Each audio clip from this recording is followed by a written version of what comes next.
Hi, it's Father John Rushofsky again with another episode of The Shepherd's Voice. I want to talk a little bit about the reopening of our churches. This is not a simple task. This is very complex. And I'm aware that some churches around us are opening for Sunday Mass this weekend. We're not doing that right off. We chose to be a little more careful. We've never done this before. So, well, we're going to watch and see what happens with the other churches that are open.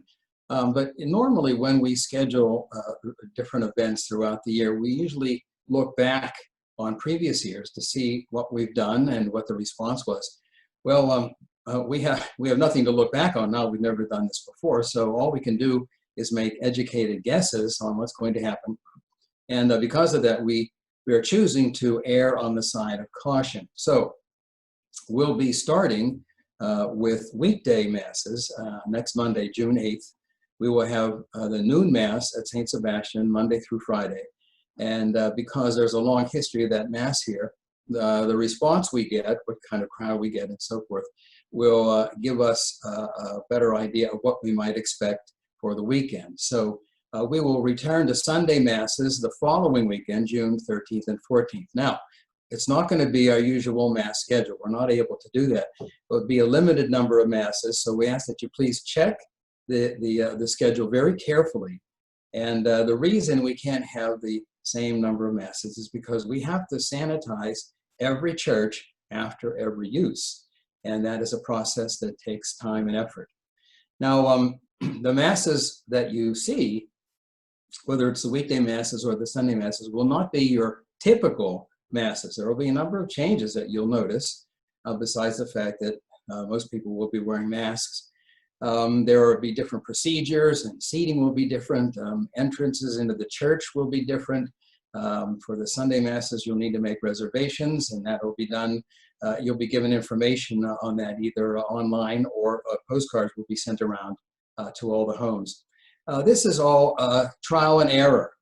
So we'll be making adjustments as we go based on what works and what doesn't.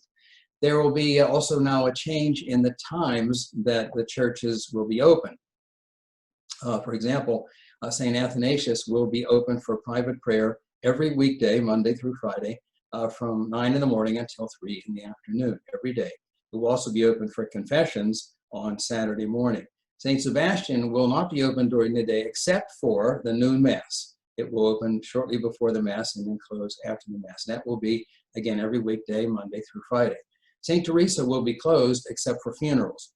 And all funerals will take place, for the time being, at St. Teresa. Incarnation will be closed except for baptisms, which will take place there. Also, we will be using Incarnation, as we have been, to record the Sunday Masses. And our Sunday Mass recordings will continue. That will be shown online as long as we need to, as long as the bishop continues to suspend the Sunday obligation. The reason for all of this unusual schedule of having the churches open at different times is because, again, we have to sanitize every church after every use.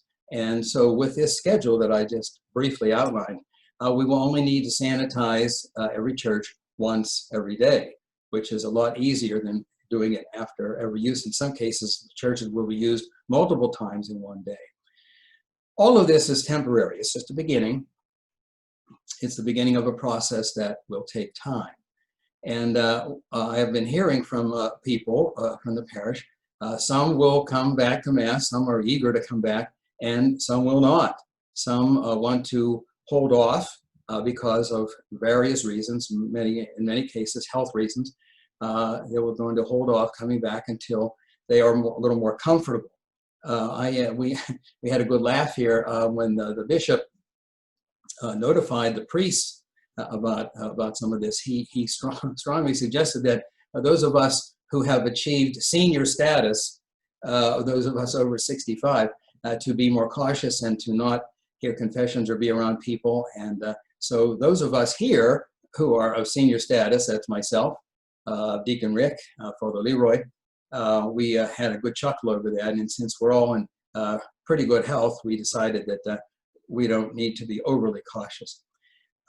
This is hard for you. We know that. It's hard for us too. We really would like to be able to get back to the way we were and do the work that we had been doing and the work that we enjoy, but we're not able to do that right now. So we ask for your continued patience and cooperation. You know, I need to say that the people of this parish, you know, are great. You've been very patient and cooperative all along, and that has been very much appreciated by those of us on the parish staff. So we ask that you continue to be patient and cooperative with us, hopefully, but also with each other.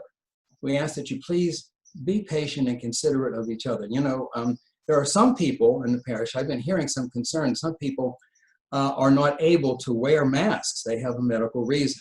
And so if you see someone without a mask, don't be quick to judge. Don't reprimand them, please, and don't point the finger in judgment, because it's easy to do that when we don't have all the information. It's easy for us to make mistakes if we don't understand the whole situation. Sometimes having expectations that are incorrect can cause unusual situations. When I was working in the clergy office, I lived at St. Paul Seminary in Crafton, and I had a very nice apartment there. And one day, the rector called me and said he wanted to stop into my apartment and see me about the mass schedule for the seminarians, and I said, fine. A few minutes later, there was a knock on my door, and in my apartment, my desk faced the window, and so my back was to the door. And I said, rather impatiently, I said, just come in. And the door opened, and I said, I'm very busy, make it snappy. And a voice said, John. And I said to myself, I know that voice, and it's not the rector. And of course, it was the bishop. It was Bishop Worrell at the time. And so I turned around and jumped up. And of course, fortunately, he laughed. He thought it was comical. But my point is, it was not what I expected coming through the door. And so things are not always as we expect. And because of that, I think we should be very cautious in how we regard each other during the situation coming up. We're working our way through it. We're all doing the best we can. And I think that it will be helpful for all of us in the long run. So that's it for now. And until next time, thanks for listening, and on we merrily go.